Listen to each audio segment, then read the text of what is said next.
Assalamualaikum warahmatullahi wabarakatuh. Perkenalkan, kami dari kelompok 5 mata kuliah Pendidikan Inklusi, Program Studi Pendidikan Guru Pendidikan Anak Usia Dini semester 5. Nah, perkenalkan saya Aprilawanda Paradita dan teman saya. Dan saya Talita Putri Sianti. Nah, pada video kali ini kami akan membahas materi mengenai gangguan mental atau intellectual disability. Selamat menyimak materi. Untuk materi pertama yaitu definisi gangguan mental atau intellectual disability. American Association on Intellectual and Developmental Disabilities tahun 2010 mendefinisikan bahwa intellectual disability yang selanjutnya disingkat ID sebagai keadaan yang muncul sebelum individu mencapai usia 18 tahun yang ditandai dengan adanya keterbatasan yang signifikan terhadap fungsi intelektual dan perilaku adaptif. Nah, antara lain kemampuan konseptual, sosial, dan keterampilan praktis.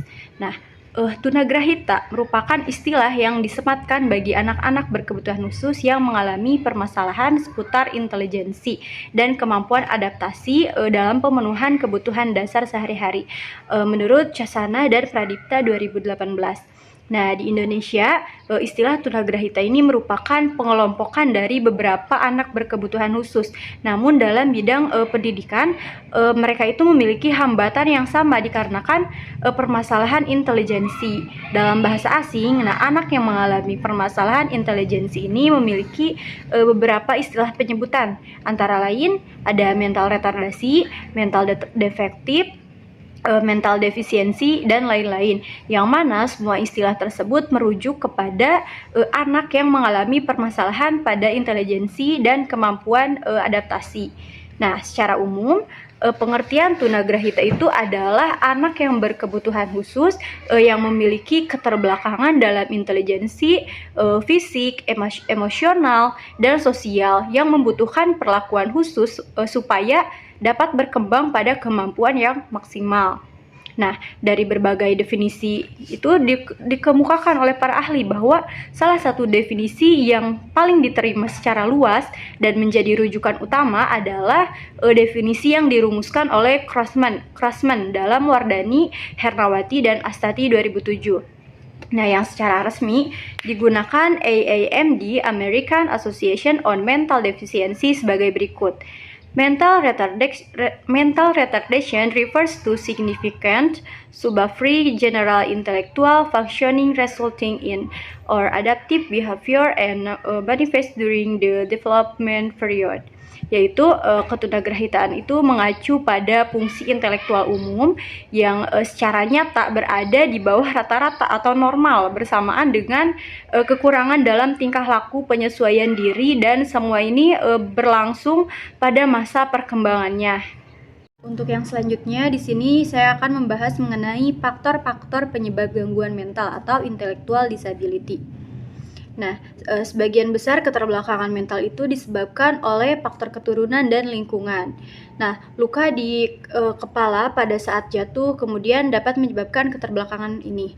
Nah, kecelakaan pada kelahiran, walaupun banyak dokter tidak menyetujuinya, juga menjadi salah satu penyebab keterbelakangan mental. Kemudian penyebab vaksin pada bayi yang daya tahan tubuhnya itu masih sangat lemah.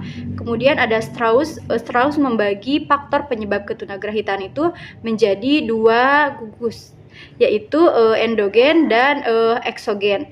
Nah, faktor endogen itu apabila letak penyebabnya pada sel keturunan, dan eksogen itu adalah hal-hal di luar sel keturunan, misalnya infeksi virus yang menyerang otak, atau benturan kepala yang keras, radiasi, dan lain-lain, menurut Muhammad Amin tahun 1995.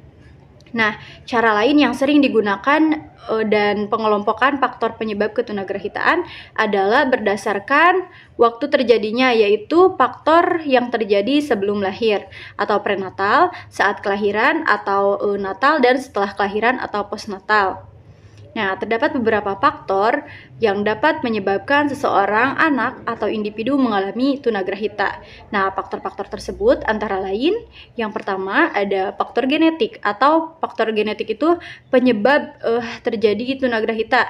Di antaranya ada yang pertama itu kerusakan atau kelainan biokimiawi. Yang keduanya itu ada abnormalitas kromosomal atau kromosomal abnormalitas. Nah, anak tunagrahita yang lahir disebabkan oleh faktor ini pada umumnya itu adalah sindrom Down atau sindroma Mongol atau Mongolis dengan IQ antara 20, 60 dan rata-rata mereka memiliki IQ 30 sampai 50. Nah, yang kedua, kejadian sebelum bayi lahir atau prenatal. Nah, faktor ini berupa infeksi virus rubella dan faktor rhesus yang menyerang ibu saat dalam kondisi hamil. Faktor yang ketiga yaitu pada saat kelahiran atau natal. Nah, retardasi mental yang disebabkan oleh kejadian yang terjadi pada saat kelahiran ini adalah luka-luka pada saat kelahiran atau sesak napas dan lahir prematur. Nah, yang keempat, pada saat setelah lahir atau postnatal. Nah, penyakit-penyakit akibat infeksi misalnya meningitis atau peradangan pada selaput otak dan problema nutrisi yaitu kekurangan gizi, misalnya kekurangan protein yang diderita bayi dan awal masa kanak-kanak dapat menyebabkan tunagrahita. Yang kelima, ada faktor sosiokultural. Nah, sosiokultural atau sosial budaya lingkungan ini dapat mempengaruhi perkembangan intelektual manusia. Yang keenam, ada karakteristik psikologis penyandang tunagrahita. Menurut Waldron 1996 menjelaskan beberapa karakteristik siswa dengan mental retardasi dalam beberapa aspek psikologi seperti fungsi intelektual dan kognitif. Nah, jadi fungsi intelektualnya itu rendah di bawah rata-rata. Nah, anak-anak seusianya itu terutama pada kemampuan metakognitif, memorinya, attention, kemudian thinking, kemampuan problem solving. Yang kedua, tidak dapat membuat kesimpulan yang sama dari informasi. Perlu penjelasan yang langsung. Kemudian yang ketiga, tidak dapat menggeneralisasikan informasi yang telah dipelajari pada situasi baru. Selanjutnya, klasifikasi anak dengan gangguan mental atau intellectual disability. The American Psychological Association dalam Wonsong 2009 mengklasifikasikan anak dengan ID berdasarkan tingkat kecerdasan atau skor IQ sebagai berikut. Nah, yang pertama ada kategori mild atau ringan.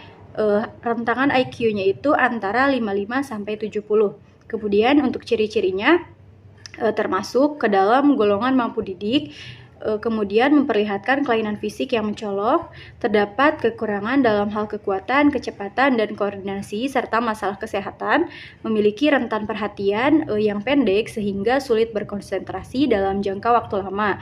Nah, terkadang mengalami kecemasan ketika diminta berfungsi secara sosial atau akademis sesuai dengan usianya. Kemudian yang kedua, ada kategori moderate atau sedang. Nah, ini rentangan IQ-nya itu antara 40 sampai 55 dengan ciri-ciri termasuk golongan yang mampu dilatih. Nah, memiliki kekurangan dalam kemampuan mengingat, menggeneralisasi bahasa, terus konseptual, perseptual, dan kreativitas, sehingga perlu diberikan tugas yang sederhana, jelas, singkat, relevan, berurutan, dan dibuat supaya berhasil melakukan. Nah, dapat dilatih untuk mengurus diri sendiri, serta dilatih beberapa kemampuan membaca dan menulis sederhana.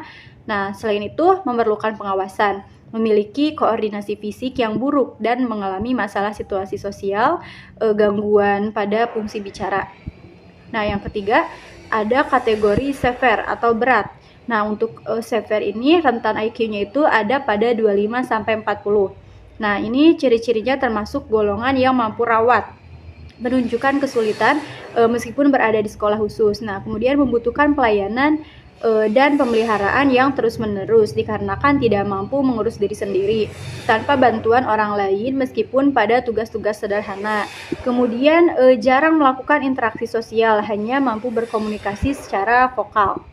Yang keempat ada kategori profound atau sangat berat. Nah, untuk IQ-nya ini ada rentan di bawah 25. Nah, untuk ciri-cirinya termasuk golongan yang mampu rawat, mengalami permasalahan serius, meliputi kondisi fisik dan intelijensi, memperlihatkan kerusakan pada otak serta kelainan fisik yang nyata, misalnya hidrosefalus.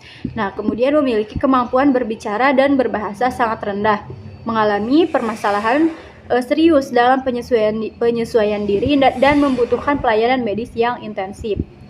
Nah, kemudian ada pengklasifikasian anak tunagrahita untuk keperluan pembelajaran. Nah, di sini menurut American Association on Mental Retardation dalam Special Education in Ontario School sebagai berikut. Yang pertama ada educable. Nah, jadi anak pada kelompok ini masih mempunyai kemampuan dalam akademik setara dengan anak reguler pada kelas 5 sekolah dasar. Yang kedua ada trainable. Nah, kalau trainable ini mempunyai kemampuan dalam mengurus diri sendiri, pertahanan diri, kemudian penyesuaian sosial. Nah, sangat terbatas kemampuannya untuk mendapat pendidikan secara akademik. Yang ketiga ada kustodial. Nah, dengan pemberian latihan yang terus-menerus dan khusus, dapat melatih anak tentang dasar-dasar cara menolong diri sendiri dan kemampuan yang bersifat komunikatif. Nah, hal ini biasanya memerlukan pengawasan dan dukungan yang terus-menerus. Baik, selanjutnya saya akan menjelaskan tentang karakteristik anak dengan gangguan mental, intellectual disability. Sumantri 2007 mengemukakan bahwa anak dengan ID memiliki karakteristik umum sebagai berikut. Pertama, keterbatasan inteligensi. Anak dengan ID memiliki kekurangan dalam kemampuan kapasitas belajar, yaitu belajar dan berhitung, serta menulis dan membaca. Keterbatasan sosial. Anak dengan ID lebih memilih berteman dengan anak yang lebih muda usianya. Di sisi lain, ketergantungan terhadap orang tua sangat besar dan tidak mampu memikul tanggung jawab sosial secara memadai. Keterbatasan fungsi-fungsi mental lainnya. Anak dengan ID memerlukan waktu lebih lama untuk berespon terhadap situasi baru. Di sisi lain, memiliki keterbatasan dalam penguasaan bahasa, kurang mampu untuk mempertimbangkan dan membedakan pilihan benar atau salah, baik atau buruk. Mang Song tahun 2009 mengemukakan bahwa anak dengan ID menunjukkan hambatan dalam aspek-aspek berikut, yaitu atensi. Anak dengan ID mengalami kesulitan belajar karena masalah dalam memusatkan perhatian, sering memusatkan perhatian pada benda yang salah serta kesulitan konsentrasi. Daya ingat. Anak dengan ID mengalami hambatan terkait memori kerja atau working memory. Memori kerja adalah kemampuan yang menyimpan informasi tertentu dan saat bersamaan, sedangkan melakukan tugas kognitif lain. Perkembangan bahasa. Anak dengan ID mengalami perkembangan bahasa yang lambat dan terbatas, serta mengalami kesulitan untuk memahami bahasa reseptif dan menghasilkan bahasa ekspresif. Self-regulation, kemampuan individu untuk mengatur tingkah laku. Nah, anak dengan ID mengalami kesulitan dalam menemukan strategi self-regulation antara mengulang suatu materi, strategi melakukan sebuah tugas, kemampuan menyelesaikan masalah, serta kemampuan mengevaluasi strategi dalam menyelesaikan tugas. Nah, ada perkembangan sosial. Anak dengan ID mengalami kesulitan untuk memperoleh dan mempertahankan relasi interpersonal. Penyebab pertama adalah anak tidak tahu mengenai cara memulai interaksi sosial dengan orang lain.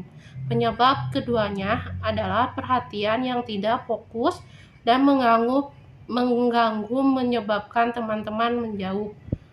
Motivasi. Anak dengan ID mudah putus asa saat dihadapkan pada tugas yang menantang. Penyebab utamanya adalah kondisi learned helpless yaitu muncul perasaan seberapa besar usaha yang dilakukan. Hasil akhir akan menunjukkan kegagalan. Selanjutnya, prestasi akademis. Anak dengan ID memiliki kemampuan akademis berada di bawah rata-rata, dengan anak normal dan cenderung menjadi underachiever dalam kaitannya dengan harapan yang didasarkan pada tingkat kecerdasan. Secara klinis, tunagraha atau ID dapat digolongkan atas dasar tipe-tipe atau ciri-ciri jasmania secara berikut. Pertama ada sindroma Down atau mongoloid dengan ciri-ciri wajah khas Mongol, mata sipit dan miring, lidah dan bibir tebal, dan suka menjulur jari kaki tebal, kasar, dan keriput, dan susunan geligi kurang baik. Yang kedua ada hydrocephalus, kepala besar berisi cairan dengan ciri kepala besar, raut muka kecil, tengkorak sering menjadi besar. Microcephalus dan macrocephalus dengan ciri-ciri ukuran kepala tidak proporsional, terlalu kecil atau terlalu besar. Karakteristik anak tunagrahita menurut Brown Lamban dalam mempelajari hal-hal yang baru, mempunyai kesulitan dalam mempelajari pengetahuan abstrak atau berkaitan dan selalu cepat lupa apa yang dia pelajari tanpa latihan yang terus-menerus, kesulitan dalam menetralisasikan dan mempelajari hal-hal yang baru. Kemampuan bicara sangat kurang bagi anak tunagrahita berat. Cacat fisik dan perkembangan gerak. Kebanyakan anak dengan tunagrahita berat ada yang tidak dapat berjalan, tidak dapat berdiri, atau bangun tanpa bantuan. Mereka lambat dalam mengerjakan tugas-tugas yang sangat sederhana, sulit menjangkau sesuatu, dan mendongakkan kepala. Kurang dalam menolong diri sendiri. Sebagian dari anak tunagrahita berat sangat sulit mengurus diri sendiri seperti berpakaian, makan, mengurus kebersihan diri. Mereka selalu memerlukan latihan khusus untuk mempelajari kemampuan dasar. Tingkah laku dan interaksi yang tidak lazim. Anak tunagrahita ringan dapat bermain bersama dengan anak reguler, tetapi anak tersebut hal itu mungkin disebabkan kesulitan bagi anak tunagrahita dalam memberikan perhatian terhadap lawan main. Tingkah laku kurang wajar yang terus-menerus. Banyak anak tunagrahita berat bertingkah laku seperti tanpa tujuan yang jelas. Kegiatan mereka seperti ritual, misalnya memutar-mutar jari di depan wajahnya dan diri sendiri, misalnya menggigit diri sendiri, membentur-benturkan kepala, dan lain-lain. Upaya pencegahan dan pelatihan bagi anak dengan gangguan mental, intellectual disability. Dengan ditemukannya berbagai penyebab ketunagdrahitaan sebagai hasil penyelidikan oleh para ahli, seyogianya diikuti dengan berbagai upaya pencegahan. Berbagai alternatif upaya pencegahan yang disarankan antara lain: pertama, penyuluhan genetik, yaitu suatu usaha mengomunikasikan berbagai informasi mengenai masalah genetika. Penyuluhan dapat dilakukan melalui media cetak dan elektronik atau secara langsung melalui posyandu dan klinik. Yang kedua yaitu diagnosis prenatal, yaitu usaha pemeriksaan kehamilan sehingga dapat diketahui lebih dini apakah janin mengalami kelainan. Yang ketiga yaitu imunisasi, dilakukan terhadap ibu hamil maupun anak balita. Dengan imunisasi ini dapat dicegah penyakit yang mengganggu perkembangan bayi atau anak. Yang keempat yaitu tes darah, dilakukan terhadap pasangan yang akan menikah untuk menghindari kemungkinan menurunkan benih-benih kelainan. Yang kelima yaitu melalui program keluarga berencana, pasangan suami istri dapat mengatur kehamilan dan menciptakan keluarga yang sejahtera baik fisik dan psikis. Yang keenam, tindakan operasi. Hal ini dibutuhkan apabila ada kelahiran dengan resiko tinggi, misalnya kekurangan oksigen dan adanya trauma pada masa prenatal, proses kelahiran. Yang ketujuh, sanitasi lingkungan, yaitu mengupayakan terciptanya lingkungan yang baik sehingga tidak menghambat perkembangan bayi atau anak. 8. Pemeliharaan kesehatan, terutama pada ibu hamil, yang menyangkut pemeriksaan kesehatan selama hamil, penyediaan vitamin, menghindari radiasi, dan sebagainya. Intervensi dini dibutuhkan oleh para orang tua agar dapat membantu perkembangan anaknya secara dini. Kemudian pendekatan pelatihan yang dapat diberikan kepada anak tunagrahita adalah okupasional terapi, yaitu terapi gerak. Terapi ini diberikan kepada anak tunagrahita untuk melatih gerak fungsional anggota tubuh, gerak kasar dan halus.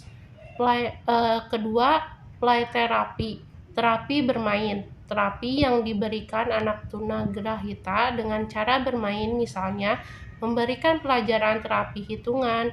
Anak diajarkan dengan cara sosiodrama, bermain jual beli. Yang ketiga yaitu activity daily living (ADL) atau kemampuan merawat diri. Untuk memandirikan anak tunagrahita, mereka harus diberikan pengetahuan dan keterampilan tentang kegiatan kehidupan sehari-hari agar mereka dapat merawat diri sendiri tanpa bantuan orang lain dan tidak tergantung kepada orang lain. Yang keempat, life skill, keterampilan hidup.